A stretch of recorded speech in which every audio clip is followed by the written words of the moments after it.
A reading from the Gospel of John.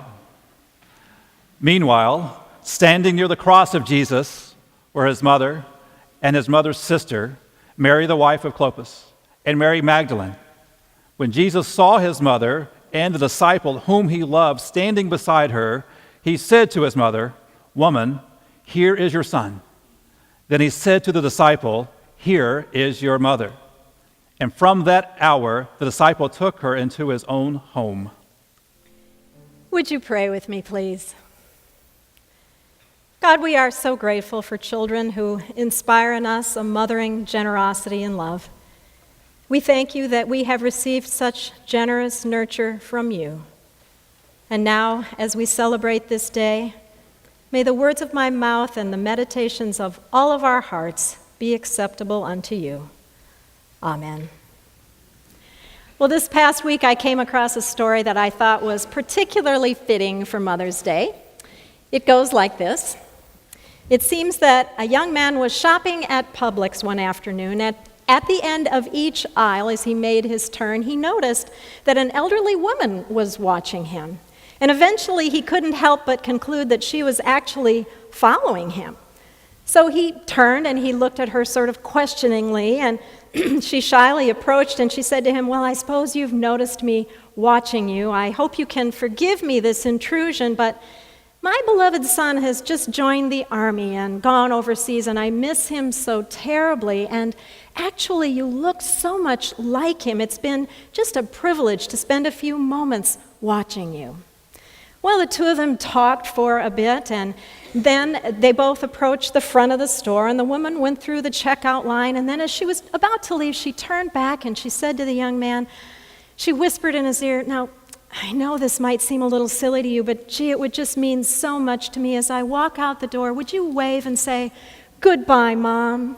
So he said, "Sure, I'll do that." And he went on ahead, unloaded his items. The cashier rang up his total, and she turned to him and said, "Well, that'll be $220.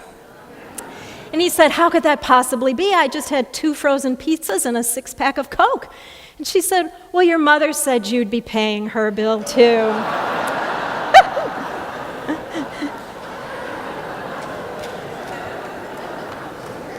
Now, mothers aren't expected to misuse their position or their role in their families or in society, and that makes us so surprised, so shocked, and outraged at times when they do. And I know from personal experience, and I'd guess that all of you parents in the room would concur with me, that the linkage that a mother feels to a child is really extraordinary. We don't take it for granted. We don't take it lightly. Now, that isn't to say that we ordinary mothers don't occasionally fail in our duties or want to just throw up our hands and walk away from the challenge. But by and large, most of us would have to agree with the author who so famously said that to have a child is to forever watch your heart walk around outside your body. And isn't that the truth of it? So often we parents watch those precious pieces of ourselves that we claim as our own, our children, with awe, because we know them to be ultimately beyond ourselves, beyond our control, beyond our understanding even, but so vitally important to us, in fact, entwined with our very being, with our beating hearts. So yes, it's no wonder that mothers throughout history have gone to such great lengths for their children, risking their own welfare, sometimes their very lives, for the sake of those children. The Bible is rich with stories of motherhood and the extraordinary lengths to which mothers have gone to support and protect and advocate for their children. I think of Moses' mother, Jochebed. You remember the story? She knew the only hope of saving her baby was giving him up. So she sent him down the river in a little boat she had made of papyrus, and then watched with relief when Pharaoh's daughter plucked him from the water and took him home. And I think of Samuel's mother, Hannah, who prayed before the Lord for a child, and then in gratitude, when Samuel was born, dedicated him to God out of faithful gratitude. I think of Sarah, the mother of Isaac, whose love for her son led her to be his very greatest advocate, sometimes in very costly ways for herself and others. In fact, you might say that our biblical heritage is just rife with these mother and child stories, stories of such significance. And these ancient stories show us that these mothers are frankly like us, like mothers of every age. They showed grit and gratitude, advocacy and unconditional love as just a few of the many aspects of what it means to be a mother whose very heart beats for her children. I've come to appreciate the insight of a famous poem by William Ross Wallace that's become legendary as a descriptor of the powerful role of motherhood. Now, I have to admit that I once thought this sort of overstated the case, but now, on reflection, I think that Wallace has gotten it right. Almost 200 years ago, this American poet offered these famous words. See what you think. They say that man is mighty. He governs land and sea. He wields a mighty specter o'er lesser powers that be. But a mightier power and stronger man from his throne has hurled. For the hand that rocks the cradle is the hand that rocks the world. Well, my mother came to visit us in Vero Beach a while back.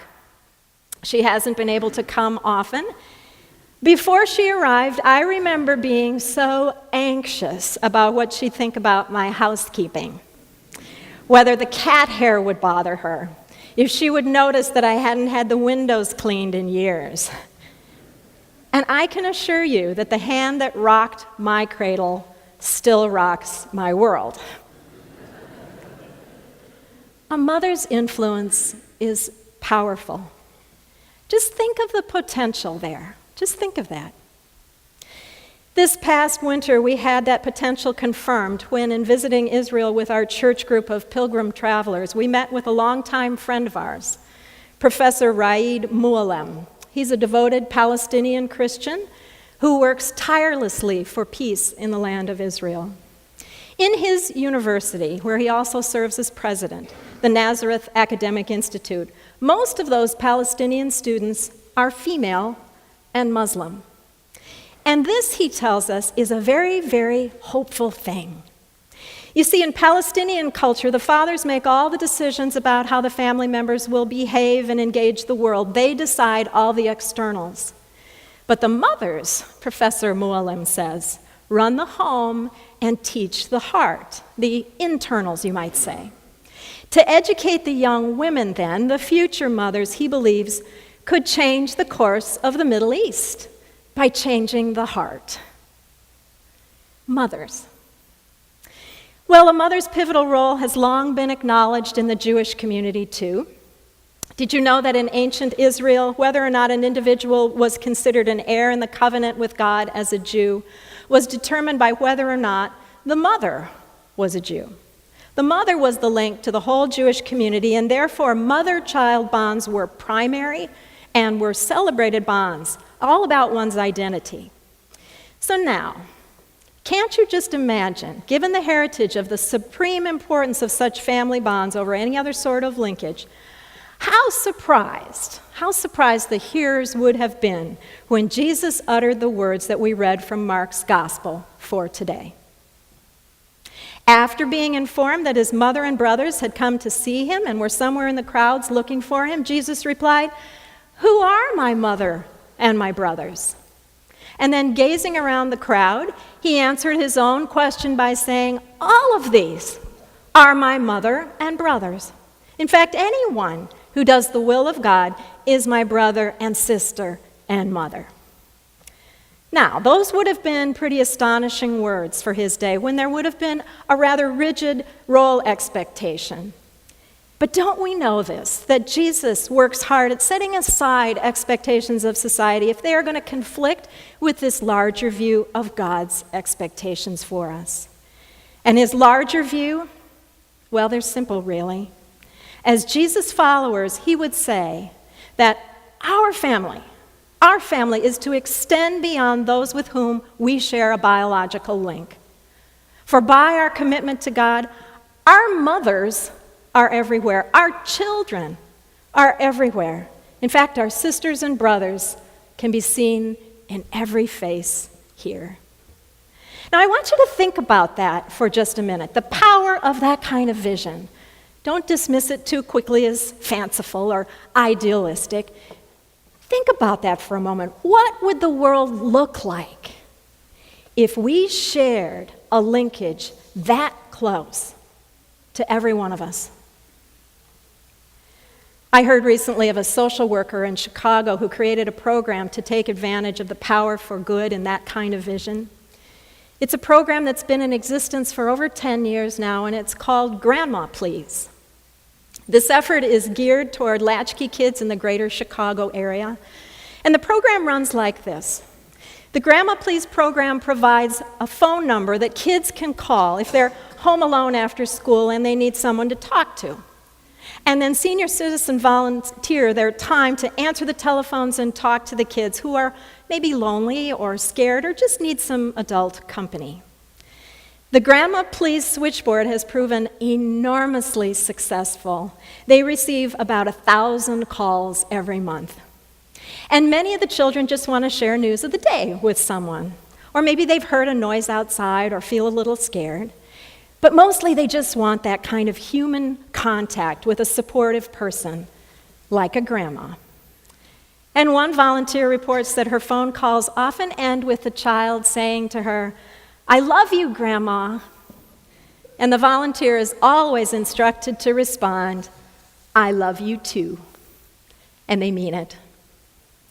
Now, when I heard about that program, the Grandma Please, that linked people out of love and compassion, mutual need, mutual reward, I couldn't help but think of that powerful scene from John's Gospel, where Jesus is hanging upon the cross and he sees his mother and his disciple John standing nearby. Now, the torment of seeing a beloved son die in this way must have been unendurable for Mary, Jesus' mother. And so, recognizing this, Jesus, though in agony himself, works to establish the family bonds that his mother Mary and disciple John are going to need to carry on. And he gives them into one another's keeping. Remember? He turns to Mary, and Jesus says of John, "Woman, behold thy son."